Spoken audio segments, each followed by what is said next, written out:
26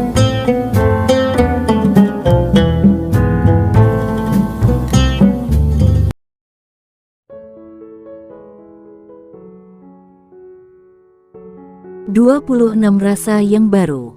Akhirnya dengan terpaksa Faras pun setuju. Dia menghubungi Yura dan mengatakan tak akan bertemu dalam sebulan ini. Apa? Memangnya kamu kemana?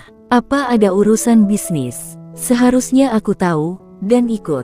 Karena aku sekretarismu sekarang. Dengan kesal, Yura berkata dalam sambungan telepon. Yura memang ditempatkan untuk menjadi sekretaris oleh Faras. Sofika tersenyum masam mendengar perkataan Yura. Dia sendiri tak menyangka kalau wanita itu ditempatkan menjadi sekretaris pribadi Faras. Sepertinya, suaminya itu benar-benar gila dan tak peduli dengan pernikahan mereka. Hati Sofika berembun, meski begitu dia tetap terlihat tenang dan tak menunjukkan isi hatinya. Kenapa Sofika bisa tahu isi percakapan Faras dengan Yura? Ya, karena Faras menyalakan speaker ponselnya atas permintaan Sofika. Untuk bulan madu, maaf ya. Faras segera menonaktifkan ponselnya selesai bicara. Dia tak mau mendengarkan banyaknya ocehan wanita yang pastinya sedang cemburu itu. Sementara, di rumahnya, Yura misuh-misuh. Dia kesal dengan kata bulan madu. Dia takut Faras jas 8H cinta kepada Sofika. Ya meski secara fisik dia tentu saja lebih segalanya dari Sofika, tetap saja dia cemas. Takut, Faras merasa nyaman dengan Sofika, kemudian berubah hati menjadi cinta kepada wanita itu. Tidak akan aku biarkan.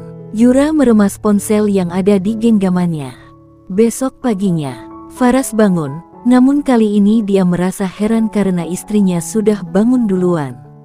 Dia tersenyum masam. Tumben, kemana dia? Gumamnya, kemudian mandi dan melaksanakan ibadah subuh. Selesai ibadah subuh, dia keluar dari kamar dan mencari istrinya. Dia baru pertama kali ke tempat ini, jadi merasa asing dan sedikit kebingungan mencari Sofika.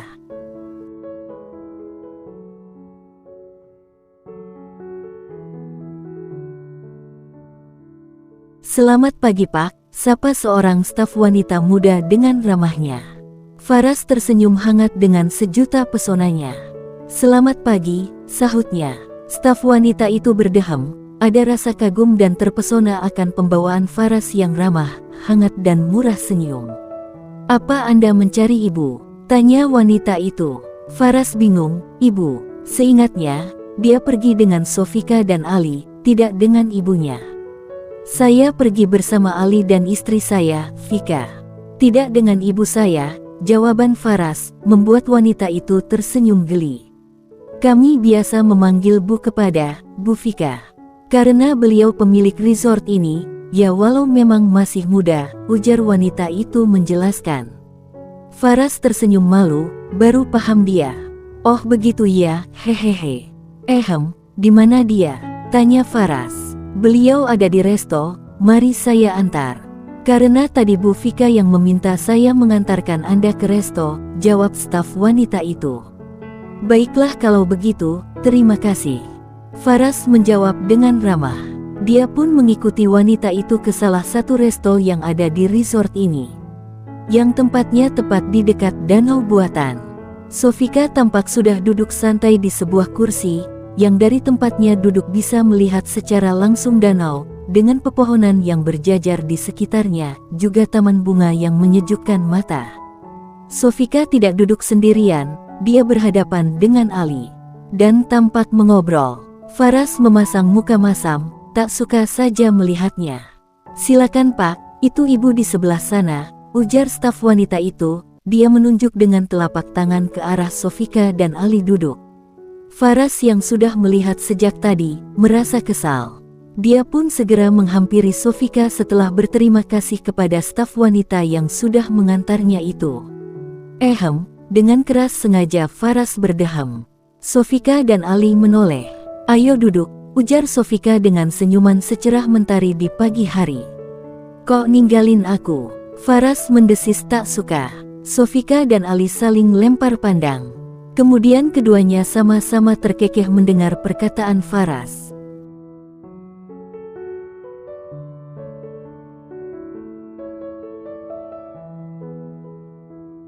Kangen, goda Sofika yang membuat Faras salah tingkah. Bukan seperti itu, hanya seorang istri sangatlah tidak pantas duduk berduaan dengan pria lain. Tekan Faras. Sofika tersenyum, lalu menggenggam tangan suaminya. Maaf ya, lain kali aku enggak bakal kayak gitu lagi, ujar Sofika. Yang membuat Faras terkejut mendengar respon istrinya itu, apalagi saat Sofika dengan tak tahu malunya mengecup pipinya sekilas. Vika, malu, muka Faras sampai memerah. Dia melirik ke arah Ali. Ali tampak tak peduli, dia malah menyeruput teh manis hangat miliknya. Kenapa malu? Kita kan sudah sah, bahkan mau melakukan yang lebih dari ini pun aku bisa kok, sahut Sofika, yang membuat Faras semakin terkejut. Istrinya sungguh luar biasa, dan mereka pun sarapan bersama. Sofika memilih sarapan dengan nasi putih dan soto ayam, lengkap sayur dan buah-buahan. Faras lebih memilih sarapan dengan segelas coklat panas dan roti bakar keju saja. Sementara Ali jadi yang paling rakus, dia sarapan dengan nasi putih, ayam goreng, dan soto daging. Mana nasinya nambah pula, hadeh. Al, sudah berapa hari kamu enggak makan? Masa sarapan sebanyak itu? Tanya Sofika yang melihat Ali nambah. Ali terkekeh. Sudah beberapa bulan ini, aku enggak nafsu makan. Dan baru hari ini aku nafsu makan lagi, sahutnya dengan nada bercanda. Kenapa? Faras ikut nimbrung. Ya karena Vika memilih menikah denganmu, bukan denganku. Aku patah hati, tapi karena Vika sekarang menemaniku sarapan, selera makanku jadi kembali deh. Hehehe, canda Ali. Tapi, Faras menanggapinya dengan berbeda. Dia merasa Ali serius. Faras menatap Ali lekat. Serius? Ish, serius amat jadi orang. Ali memang suka bercanda, kekeh Sofika, yang diikuti Ali. Tapi, Faras tak menganggap perkataan Ali bercanda. Dia yakin kalau perkataan Ali serius. Sofika mengajak Faras keliling resort, hanya berdua. Sementara Ali, memilih keliling sendiri dan setelah menemukan tempat yang cocok. Dia duduk, sambil membuka iPad.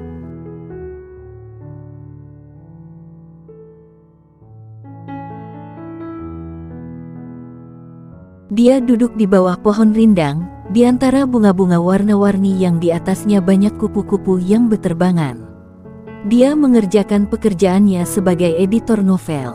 Berbeda dengan Ali, Sofika tampak ceria memperkenalkan berbagai spot indah di berbagai sudut resort ini kepada Faras. Bahkan, dia mengambil beberapa foto dan mengunggahnya ke media sosial. Tak terasa sebulan sudah mereka di resort. Faras mulai merasa nyaman, dan semakin terbiasa dengan kehadiran Sofika. Sedangkan Ali, dia pulang setelah seminggu di resort. Karena, ada pekerjaan yang tak bisa ditinggalkan. Malam ini adalah hari terakhir mereka di resort. Faras dan Sofika duduk di bawah pohon rindang di tepi danau buatan, dengan penerangan yang membuat air danau tampak berkilauan. Sofika menyandarkan kepalanya di dada bidang Faras, dia bisa merasakan detak jantung yang bertalu-talu di dalam dada suaminya. Faras sendiri merasa tak karuan saat ini, tidak mungkinkan dia menyukai istri gemuknya ini.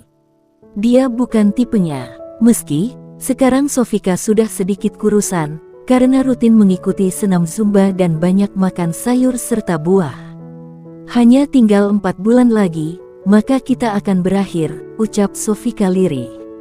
Tangan gempalnya meremas-remas jemari Faras. Faras diam tak menyahuti. Entah kenapa, hatinya mulai gamang dengan kata perpisahan itu. Lalu, dia mengingat semua kebersamaannya dengan Sofika selama 8 bulan terakhir ini. Jika aku tak bisa membuatmu meninggalkan wanita itu, maka resort ini serta beberapa usahaku lainnya akan menjadi milikmu, lanjut Sofika. Dia sudah membayangkan kemarahan kedua orang tuanya. Faras masih tetap diam. Meski dia suka uang, tetap saja sebenarnya dia tak sungguh-sungguh dengan perjanjian itu.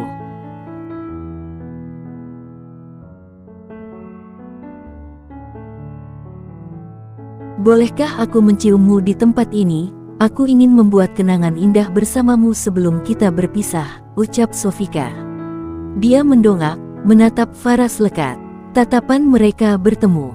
Faras selalu saja terpesona dengan tatapan mata indah milik Sofika yang mampu menggetarkan hatinya. Faras mengangguk. Sofika menegakkan tubuh, mulai merapatkan tubuh dengan suaminya, dan mengalungkan tangan ke leher sang suami. Keduanya semakin mengikis jarak, hingga cup, bibir mereka bertemu. Mereka berpagutan dengan mesra, saling memberi dan menerima. Sebuah rasa baru yang Faras rasakan terhadap Sofika. Apakah dia mulai menyukainya? Pertanyaan itu terus bercokol dalam hati Faras. Tapi, tentu saja dia selalu menepisnya.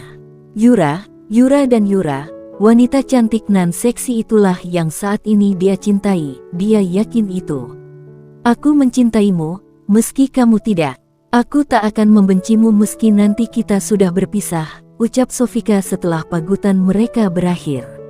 Kemudian, dia berdiri dan meninggalkan Faras yang seperti orang linglung dengan 1000 kegelisahan yang melanda jiwanya.